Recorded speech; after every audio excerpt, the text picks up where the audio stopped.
Good morning, students. Already we have got number of models of atom: Thomson's model of atom, Rutherford's model of atom, Bohr's model of atom. These models cannot satisfactorily explain about the structure of atom. Every model have some drawback limitations. As you have got, Bohr's model is applicable only for one electron system, and Bohr's model cannot explain about the wave nature of the electron, which was explained by de Broglie. Bohr's theory also cannot explain the Heisenberg uncertainty principle. Due to this drawback, now you will get a new model of atom, which is called quantum mechanical model of atom. It is also called quantum mechanics. So if someone after higher secondary, if someone do BSc, then you will get the quantum chemistry in details. This quantum chemistry, this quantum mechanics, it's a mathematical concept. So that's why some preliminary ideas are given in this class 11 chapter. So in BSc level you will get in details, you will get quantum chemistry separately. So now we will study about the quantum mechanical model of atom, and this is the model by which you can explain satisfactorily about the structure of atom. Now, since Bohr's model cannot explain about the de Broglie concept, I mean the wave nature of electron, and since Bohr's model cannot explain about the Heisenberg uncertainty principle, so by considering these two concepts, by considering de Broglie concept, by considering your Heisenberg uncertainty principle, one of the scientists called Schrödinger developed this quantum mechanics by considering the wave nature of the electron. So this quantum mechanics, this quantum mechanical concept developed by the scientist Schrödinger, and he considered the wave nature of the electron. And the scientist Schrödinger give one equation which is called Schrödinger wave equation by considering the wave of the electron, and you will get the equation, but no need to know how the equation comes, what is the derivation of the equation, no need to know about that thing, because these are completely mathematical. It involves the differentiation and integration, so that's why these are not required. Just you have to know about the equation, what is Schrödinger wave equation. After that you will get some quantum numbers, and from that quantum numbers you will get the complete information about the electrons present in an atom, where the electrons will be present, how it will revolve around the nucleus. Everything idea you will get from the quantum numbers. So first time, the basic one, I will give you the Schrödinger wave equation. For the wave motion, of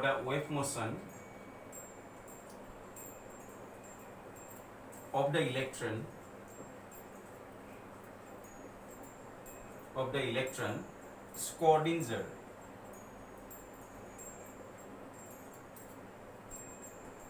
is the name of scientist, of the electron in 3D space. We consider the three-dimensional structure in 3D space. Schrödinger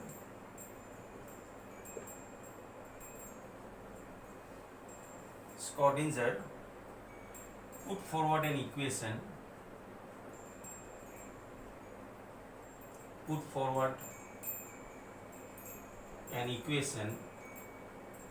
and which is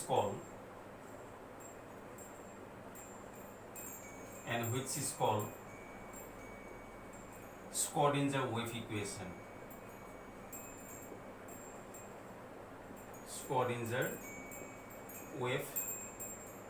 equation. The equation is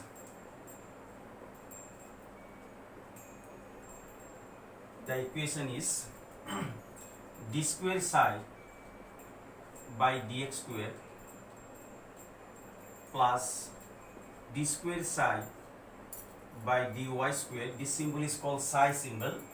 I'll give you what represent by psi. D square psi by dx square, d square psi by dy square, plus d square psi by dz square, plus 8 pi square m, 8 pi square m divided by h square, h is the Planck constant, into E minus V whole thing into psi equals 0. This equation is called Schrodinger equation. How the equation comes, no need to know about this. These are completely mathematical. So in higher studies you will get this all these things. So just you have to know about the equation.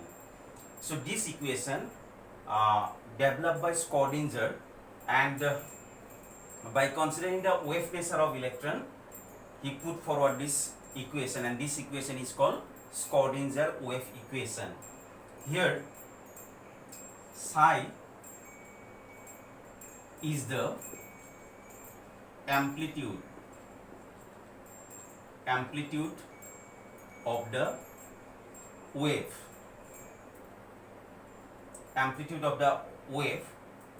where the coordinates of the electron are x, y and z. I mean Schrodinger developed this quantum mechanics by considering 3D structure of atom. When the electron is revolving, it can revolve 3-dimensionally. That's why he considered 3 axes x, y and z. So this psi represent the amplitude of the wave, where the coordinates of the electron are x, y and z. E means E is the total energy of the electron,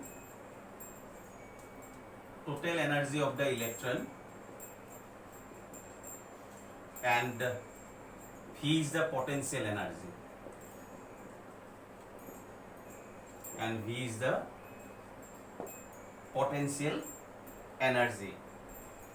here m is the mass of electron,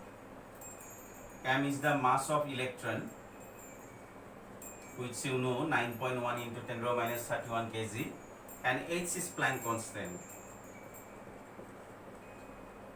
You know the Planck constant value 6.626 into 10 to the power minus 34 joule second. So psi represent the amplitude of the wave, where the coordinates are x, y and z. This E represent the total energy of the electron, V represent the potential energy, m is the mass of electron, and h is the, this is h, h is the Planck constant.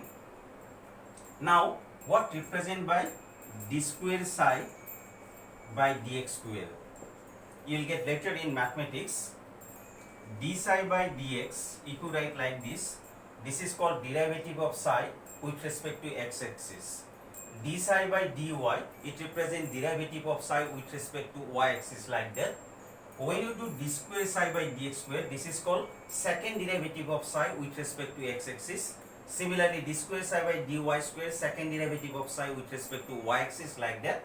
So d square psi by dx square represent second derivative of psi, with respect to x-axis, and so on. So on means d square psi by dx square, second derivative of psi with respect to y-axis. This is second derivative of psi with respect to z-axis. So these are the representation of the symbols. Now what is the significance of this psi? So now I will give you what is the significance. So this is about the Schrodinger wave equation. Now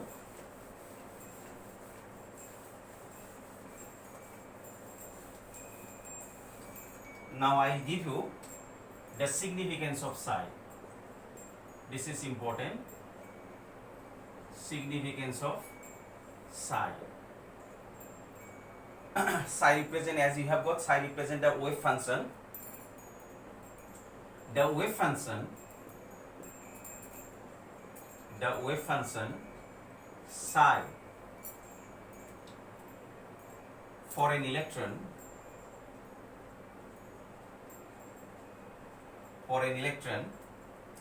has no physical significance.